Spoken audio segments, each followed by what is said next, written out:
Welcome to Going Forward, where inspiring conversations with leaders and entrepreneurs shape tomorrow. Dive into the depths of their journeys, the hurdles they've overcome, and the insights they bring to the future. Let's get moving right here, right now on Going Forward. Hey everybody, what's going on? It's Eric Elliott here. I wanted to just tell you guys thank you. Thank you for an amazing year, and thank you for listening to all of our episodes in the Going Forward podcast. And right now, we want to give you some of the best episodes of 2025. So we compiled it all, put it into a nice creative pot, and we wanted to serve you the best of Going Forward for 2025. And I also want to wish you and yours a happy new year. Let's go. At some point, when does a lawyer say, I need someone, I need a mentor? And what was that like for you? Law school, right after law school, first job. Seek out that mentor that you're all aligned with, who's generous with their time.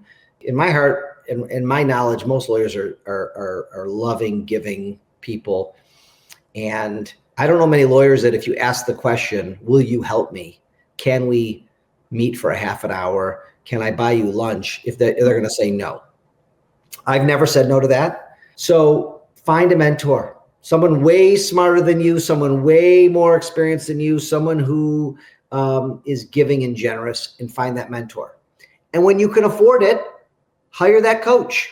Find one that you resonate with. Find one that maybe has done what you want to do. That's one reason why we started Fireproof Coaching, was because we've been there. So if a young personal injury lawyer who wants to grow to our heights can afford $5,000 a month, which is what we charge, flat rate, that's it, all in, with lots of live summits and Zoom calls and software and weekly meetings, etc., then do it. Yeah. We've done it. And, find somebody who's done it. Try to avoid the coaches who are just coaches and who haven't done it.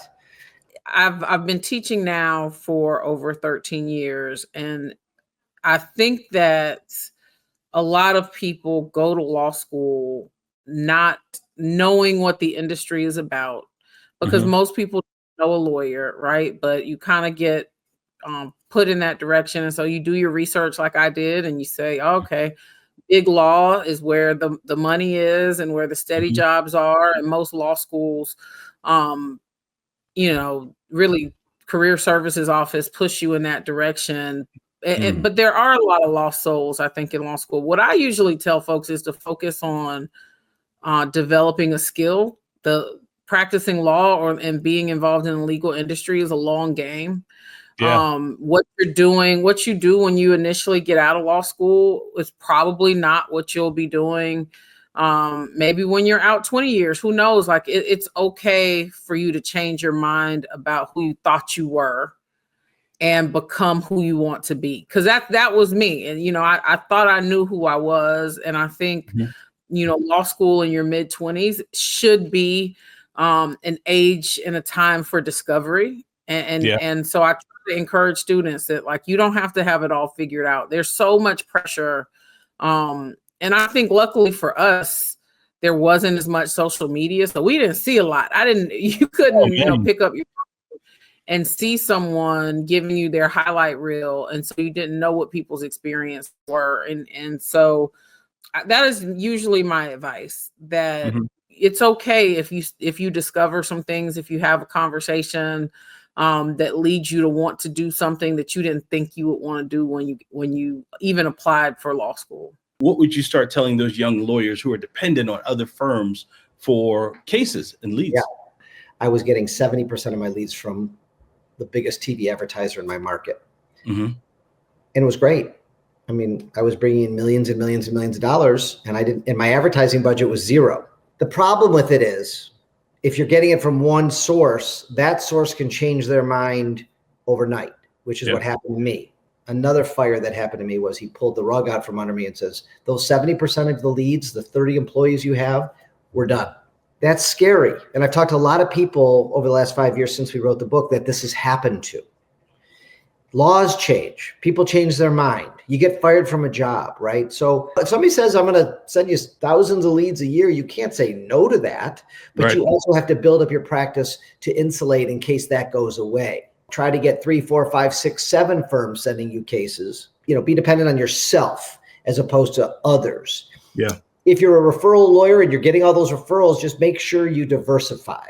You don't want all your eggs in one basket. So that's really the message in that. Women lawyers can bring things to the table that men can't, and I just found that statement to be really powerful and wanted to get your thoughts on that. I think that is true. It's funny because it's, women aren't viewed as necessarily natural trial lawyers. And I don't know why, but I think the industry has really just been so male dominated. I think being a trial lawyer puts a tremendous amount of pressure on your time.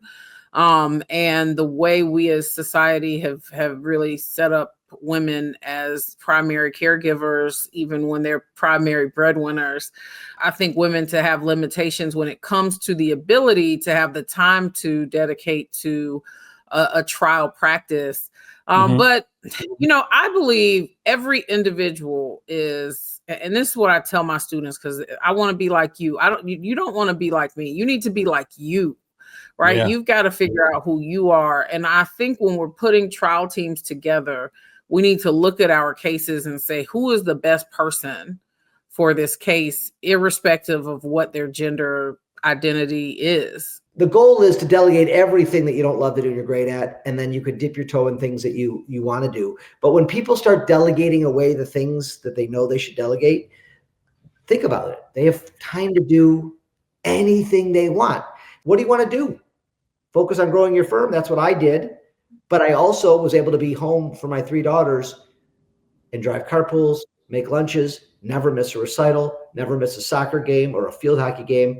So it gave me the freedom to do all those things by only working on the things that I love to do and I'm great at. That's a great point, Mike. What I've watched in terms of people being successful is they do the thing and then they get better at it. And so I think when we say you got to work twice as hard, you're like, well, let me master recording social media videos before I start doing them. And I look back on, the start and I'm like, that wasn't that great. If I was just starting now, it would be what it was 2 years ago. And so when we send that message to our children, and women get the same message, like, girl, you got to get in there and you got to work twice as hard. It creates a spirit of fear. And that spirit of fear holds us back more than I think. Institutional discrimination is, to me, the biggest problem with institutional discrimination is that it makes us afraid to do. That we tiptoe into spaces, that we refuse, we don't do things that are brave and bold because we're so afraid that they are going to backfire. Wow. And I think that that's purposeful, right? I think that when you are afraid, you're not going to ask for more money. You're not going to ask for a better position. You're not going to challenge the status quo when you're afraid. If a system is working, you can see that in the company's financial results. If the system is not working, you can see that in the financial results. The financial results that a company produces are a report card. So if I came to you, if I showed you a report card, if I brought home a report card and that report card had straight A's on it, you would deduce this student's system is working. Maybe they're naturally intelligent. Maybe they have a really good system for studying, but it's working. Yeah. Conversely, if I showed you a report card that had C's and D's on it, you would say, this system is not working. Things are broken here. So I don't have to go into the level of the details of how does the business work, because I, as a public investor, I don't have to worry about operating it. I'm buying it and I'm along for the ride. And I just want to know, has the system that the company has produced A's and A pluses so far? If the answer is yes, then I'll move forward. If it's not working, if it's not broken, I just skip over and go on to the next investment idea. People have investments or portfolios and they think that they have a plan, right? But investments are actually the result of a plan, not vice versa. Right? Investments and products are the result of a plan. So a plan comes first. The plan gives us purpose, and then we fill that plan with the right investments, with the right products. And so most people are working with investment advisors, not financial planners. And that's the other key thing to start discerning around, right? It's all about discernment right now. It's awareness and discernment. Your Fortune 500s almost never hire boutiques, right? Yep. The owners of Fortune 500s do. Mm-hmm. And so do small business owners, and so do families, right? And so it's identifying who your ideal client is, and providing that tailored, forward-thinking service to them. And boutiques have kind of that nimbleness to really do that. Wow. Mm-hmm. You know, one of the things that you guys had in here was some information. I thought this was really interesting. It said solo and small firms lead the way in cloud-based legal practice management software adoption. Approximately 4 out of 5 solos in small firm lawyers use cloud-based legal practice management software. So like the smaller firms are adopting it faster than the big firms are. That's absolutely the case. Yeah, they figured out that they need that extra bit of organization. We also see that smaller firms are disproportionately more likely to get a malpractice complaint. I don't think it's anything malicious. I think it's just they're having to keep all the plates spinning. So they're, I think, smartly picking legal practice management software like Clio because it helps them keep on track of those details. We have built-in trust accounting and reporting. We have built-in court rule calendaring. So you get served a document from an opposing party. You can jump into Clio and calculate the deadlines for your specific court via their rules on when do you have to have a response. When is the opposing party actually missing a step because they've missed a deadline, and you can capitalize on behalf of your client. We can help you with nudges through our new built-in AI tool saying, hey, you haven't talked to this client for a while. Any updates you want to give them, right? Wow. And so all of these things keep you on the right side of these rules and help prevent potential malpractice complaints. Yeah. So, solo and small law firms are leaning in. People that get into a business or they become entrepreneurs, they do so because they love something. They're really good at something. I have a friend that owns a dance studio. She got into that because she loves dance, right? Yeah. That was what she's passionate about, and she knows that cold. But it's an entirely different thing to know dance and know how to do the thing and then run a business. That's an entirely different skill set. You need to learn marketing. You need to learn sales. You need to learn financial management. You need to think about cash flow and the balance sheet. And for many people, that's not something that they know or intuitively think about. So a lot of people are really in love with the idea of their business, but the numbers are kind of like a task that they just have to do. For every visionary, I think, I read something a long time ago. There's the most important thing is having implementers, because they're like, for every visionary, there's really one good implementer. And so when you're welcoming those people in your group and they're helping you make decisions, and you know that like these people, they will climb the mountaintop with you and plant the flag, and they won't do anything to hurt you or hurt the company at the same time, you know that you have the right circle. It's just so important for people to audit their circle. Law firms often have big expenses when they take on a new case right out of the gate to get that case to trial. And then even if they win, there's often a lengthy collection period that they have to go through. So law firms in particular often have money flowing out of the business when they take on new business, and they won't collect on that money until 6 months later, 9 months later, 12 months later. So that gap between expenses and pulling in revenue can often put huge financial pressure on the law firm, and they have to take out debt to meet that, or they have to hope that they have revenue coming in from other cases to kind of cover their costs. This is something in the business world that's called the cash conversion cycle. And it's really important for people that are in the legal businesses or interested in acquiring legal businesses to study. Because if a law firm grows too fast, if they take on too many cases, and that results in too much money going out today, that can financially break some companies. So to your point, just because a company is growing fast or has a huge caseload doesn't mean it's actually producing profits for the owners of the business. one of the main things that I see people lack in their marketing campaigns would be just consistency, right? Whether it's their brand being consistent, their message being consistent.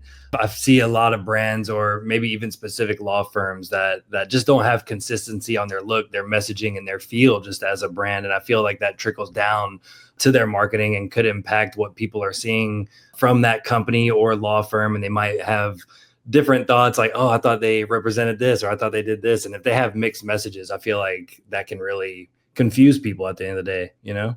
Yeah, absolutely. I think, Paul, what you had hit on with consistency is where it starts. And then if you like keep digging deeper into that, it becomes like more of the identity issue. So where the real failures can start to show, or the real cracks can start to show in someone's brand or the campaign, is when you're telling a story that's just not you, it's not authentic, and you're trying to either match someone else, be like someone else where they're at in the market. And when you get into that space, then it's like, I feel like that's where it drops off. Peter Drucker, I believe, said, culture eats strategy for breakfast. Okay. And the point is, it doesn't matter how good your processes are. It doesn't matter how good your marketing plan is. It doesn't matter how good your operations are. It doesn't matter how good the product you have. If you don't have a good culture, you will not be successful in any business. I don't care if you have 100,000 employees or you have 2 employees. Culture is everything. If you don't have it, you don't win. But if you have a good culture, here's what it's going to look like. You're going to have people who don't want to quit. Choose who makes you feel the best. Choose who makes you feel good in your stomach, that it's the right decision. So should you be afraid to break the norm? And how should somebody choose a marketing and creative agency? Man, I think for a creative, I think breaking the norm is regular. I think that's how you make good creative. And I think it's effective creative if people can step out of their comfort zones, convince maybe their partners to step out of their comfort zones. I think that's like a big one. Some people might be comfortable where they're at. And if you see potential for them to grow with an idea or a concept, I think you can get them there. I would say do not be afraid to break the creative. If you want a good case study, just look around at the things that capture your attention, because that's how their creative is probably going to make you feel as well. You can begin to form that trust with them. So I would say what's speaking to you internally is going to be how the creative also makes you feel. So go with who makes you feel good. I've always been taught, whenever you're going to make a gut decision, make sure you feed your gut. For us, we can't work with everybody. Yeah, that's right. And we get a lot of people that call, and that's the first thing that they just ask. They're like, well, how much does it cost? And it's like, pause. It's like, pause. Think about how much value this creative or this idea could actually bring you. And maybe think about that first. I think that's the difference between shoppers and buyers, as we say, you know? I when people give us that phone call and say, like, how much does it cost? I already know the majority of the time they're not someone that we want to work with. Because, you know, a true buyer, you know, they can tell you what their issues are. You know, while we're having that conversation, the discovery with them, they can tell you what their issues are. And they'll admit, I'm good at what I do. You're good at what you do. And that's why we're on the phone call. So, like, what is important is really just kind of seeing, like, you know, like how you can help them. But if they're asking you, like, you know, how much does this cost? I already know, like, you know, they're price shopping. So if they're price shopping, I want to kind of tell them, like, I tell them up front, we are not going to be your most expensive probably, and we're not going to be your cheapest probably, but, you know, we're going to price ourselves accordingly to the value that we give. You know, at the end of the day, this is, you know, when people say, like, how much it is, this isn't, they tend to treat it like a commodity, because I think others have made them feel like creative is a commodity. Tell me, what's that Marcus Lattimore evolution like? Eric, can I say something about that injury? Yeah, man. No matter where I go on this earth, I'm reminded of that moment in time, October 27, 2012 against Tennessee. Wow. You look on YouTube, I see the views and it makes sense. It's probably one of the most grotesque injuries that's ever happened in a sport. It's not painful when people remind me of it. I understand that moment in time has allowed me to commune with all of these different folks. that moment in time has allowed me to go to Germany and have a conversation with somebody. I ask why that moment, but sometimes I'm just like, yeah, that moment has allowed me to affect and influence and pour life into a lot of people. I won't say I'm thankful for the moment, but I'm okay with that moment. Marcus, do you feel like it's something that happened to you or happened for you? It was for me. It was for others as well. Wow. I honor my whole experience. I'll say that. You're going in, daily to deliver news, and then you got your own news happening sometimes at home, Yeah. And so, like, what does that do to your heart when you're delivering news, or when you have to look at that camera lens and deliver news, and knowing that 20 minutes before you could have gotten a phone call where you were needed? What is your heart saying when that happens? It's difficult to do my job when I know that things aren't good at home, when I know that there's potential for crisis at home. It is very difficult to sit there and read the news that's on the prompter. I had the privilege of covering Dr. Jill Biden a few years ago when she visited Charleston. I remember that. And it was supposed to be a memorable day for me. And it was memorable for all the wrong reasons. My son was having a very rough day, rougher than most. And my wife was having to deal with all of that. And normally I would say, hey, boss, I've got to go home and take care of some things. But I couldn't even do that. I was in the presidential motor pool. I couldn't leave. I wasn't in control of when I got back to my vehicle. And I could only sit and listen to what she was telling me. And it was the most hopeless feeling. I can't do anything about it. Oh, and you're supposed to continue to do your job at a high level. It's tough. It can be tough. It can really be tough. How did you get out of the hell, Marcus? I had to walk around in it. Walk around in hell. I had to stay there for a little bit and recognize that this ain't where I want to be. I was drowning in destructive behaviors, looking for somebody to come save me when that wasn't going to happen. I will say that, looking at myself, looking inside myself deeply, like reflecting on who I was and where I'd been and what I was experiencing, it showed me that I have the power. Like there's power inside of me. And there were seeds that were planted a very long time ago, like just what we were referring to, like in high school. I knew how to get through hard things. Yeah. Knew how to overcome adversity because of my past and because of the game of football. Womanhood and personhood is individual, right? Like I am a woman because I am a woman, and I can be a strong woman or I can be a soft in my womanhood. Well, I do think that it is true that women bring something different. I think it is because we have a different experience. It's just an African-American lawyer is going to bring a different experience, right? But everyone is going to bring a different experience.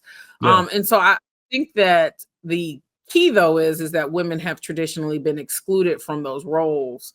And so we haven't been able to fully develop our full spectrum of what we can do as trial lawyers.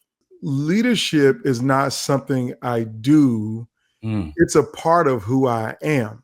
Leadership was my first responsibility because I'm the oldest of 4 boys. I have 3 younger brothers, and I'll never forget when I was about, I think I was about 8 years old, 9 years old. My mom came and put my brothers on the couch beside me and said, I got to go upstairs and feed the twins. So I want you to watch your brother. Don't you let him fall. Don't you let him get hurt. Don't let nothing happen to your little brother. He is your responsibility, your job to take care of him. He is going to do what you do and do what you say. So don't let nothing happen to him. If it is, then it's your responsibility, it's your fault. And so for me, I've been a leader my entire life since I had siblings. And so it was something I had to do, and it became who I am, because I think it's the greatest responsibility that we can have is to create space and opportunity for people who come behind us or who follow us to be better off because we were in their lives, because we served them first. Your title gives you the privilege of being called a leader for one day. So the day you get hired in that job and you're given the title of president, or the day you get hired and you're given the title of VP, you are entitled to be called leader on that day. But on the next day, you have to earn your leadership. You have to earn it every single day. Right. I don't care about your title. I don't care what's on your business card, what's on the door. I don't care if they give you the corner office on the highest floor in the building. Yeah. That means you just got the opportunity to lead. But the question is, what are you doing with it every day? Right. And if you are not showing the people that are underneath you that you care about them, that you're trying to help them to be successful, then why would they trust you? That's true.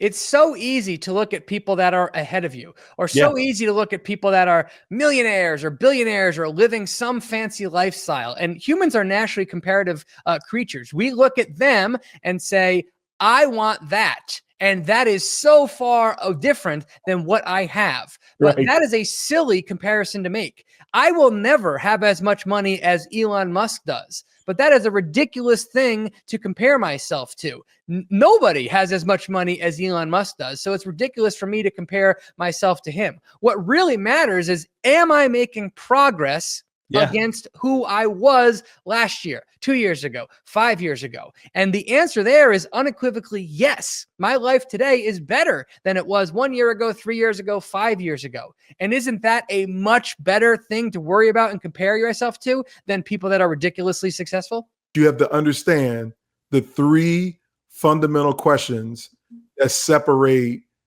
great leaders from the worst leaders. How you answer these questions will determine your success or failure. So here's question number one. Do you care about me? Question number two is, will you help me to be successful? And question number three is, can I trust you?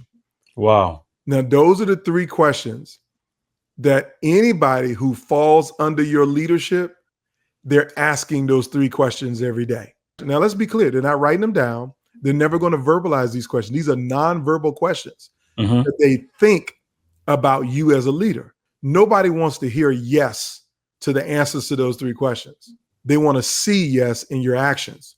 So if you show people that you care about them, that you're willing to help them, and that they can trust you, then that's how you separate yourself, and you should start your leadership journey. For every young professional who's trying to find their leadership voice, I'm going to tell you what was the most successful thing that I did in my young career that helped me to find my leadership voice is to become a servant first. Do you volunteer with local community and nonprofit organizations? Do you volunteer at work? Have you made yourself useful to the people around you? I believe that service is the prerequisite of leadership. If you want to be a leader, you got to serve first and lead second. Wow. You do that through volunteering. Very powerful. At work, volunteering in your community, helping other people to be successful.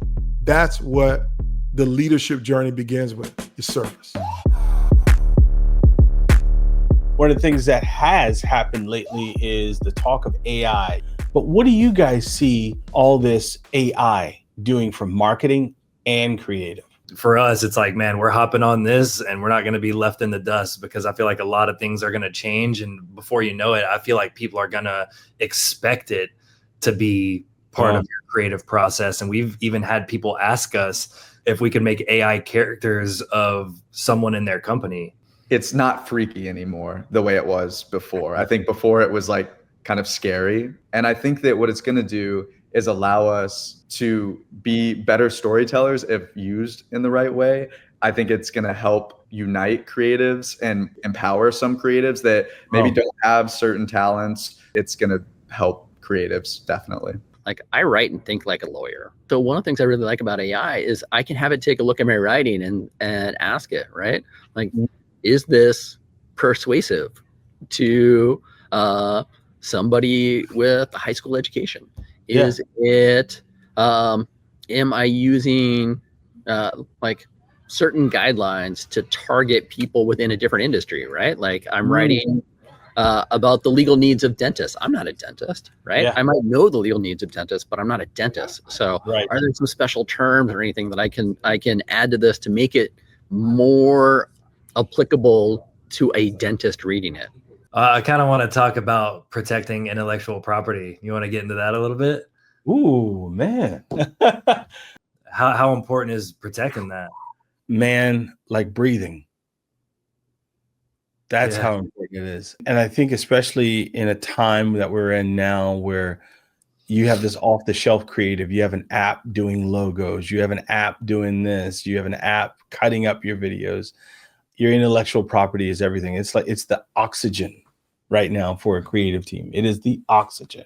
I actually told, creators this inside of another group too. It's like, that you guys own that creative. Your company owns that creative. Law firm owners, they think, oh, I paid you for a 30-second. Yes, you paid me to have a 30-second. And in our case, we let our people use the ads, but they just cannot make changes or try and rip it off or do anything else with it because they're taking your work and they can be passing it on to someone else. The intellectual property needs to be protected, and that could be the slogans you create. That could be, domains. That could be, video ads, all those things. A lot of times, like the logos are normally negotiated, like, hey, you keep that, that's yours, you own that logo. You may own that final copy, but you don't own the negatives. So my journey now is to help other law firms who want to get there quicker. It took me 15 years to perfect my Jumbotron. We are now creating Jumbotrons for law firms within 30 days. You got to make sure that you grow intelligently. There's a certain rate that the business can grow at, and your ability to support that growth depends on the cash flow dynamics of the business. So you want to be able to grow at a consistent measured rate, not at a breakneck rate, because the latter can actually kill your business. I can't control how people perceive me as a trial lawyer, right? Like, I know that I cannot be the same for every jury. I know that there are different aspects of my personality that I need to access at different times, right?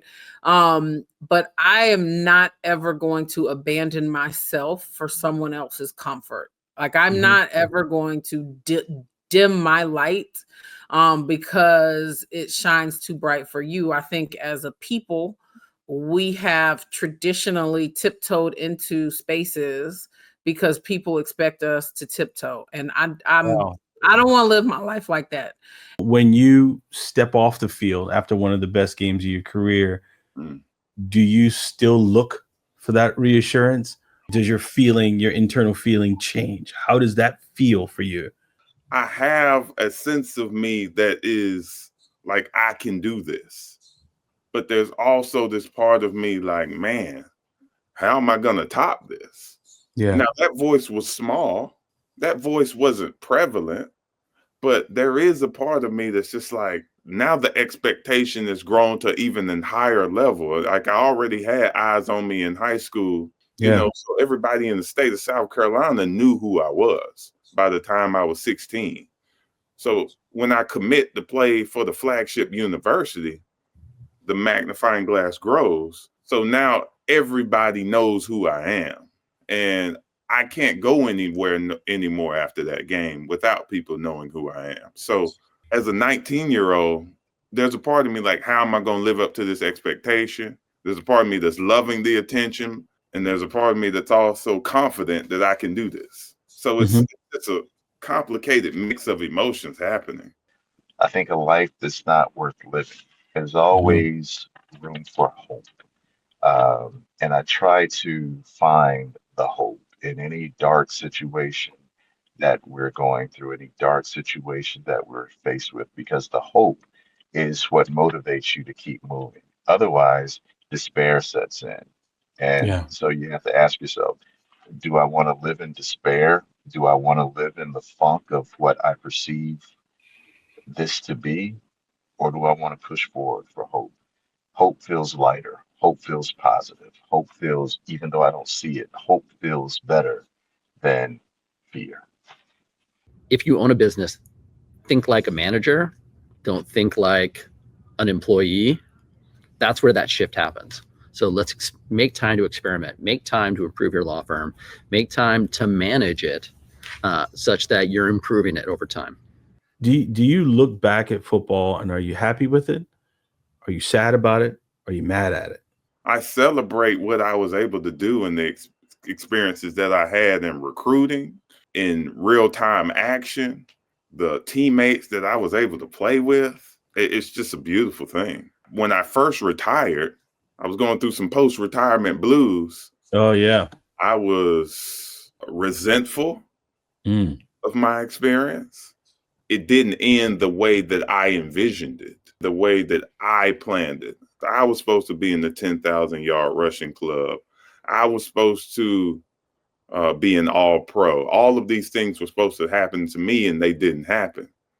So I was envious of players that I knew who were in the NFL, and I was resentful towards my experience. I honor my experience because of the platform that it has given me to minister. So I honor my experience now, and I celebrate it now. If you feel overwhelmed, if thinking about money makes you feel stressed or gives you tension or gives you that dropping feeling in your gut, something is wrong that doesn't need to be, right? Yeah. There's something there that you are either avoiding or you don't know, like you are financially unwell. And the problem is we've gotten so accustomed to being okay with that. Our financial health dictates a lot of our mental health, right? Which dictates a lot of our physical health, the health that we have with our relationships and the community that we build and the life that we live. And so the root of a lot of it is financial dis-ease. What are 3 words to describe you now, the new Marcus? Explosive. Wow. Courageous. Content. That last one was the strongest one for me because those words, it's almost like you could have flipped them. But the last one where you said content, it just seemed so strong. And the last question I'm going to ask you is why content? Why was that the strongest one? Why is content? I found peace. I found my center. I found nature. Wow. If you enjoyed today's episode, please take a moment to rate our podcast and share it with a friend. Every share, every comment, every rating propels us forward. For more content, insights, and updates, visit ericelliott.com. Remember, your journey, your story is what keeps us going forward. Until next time.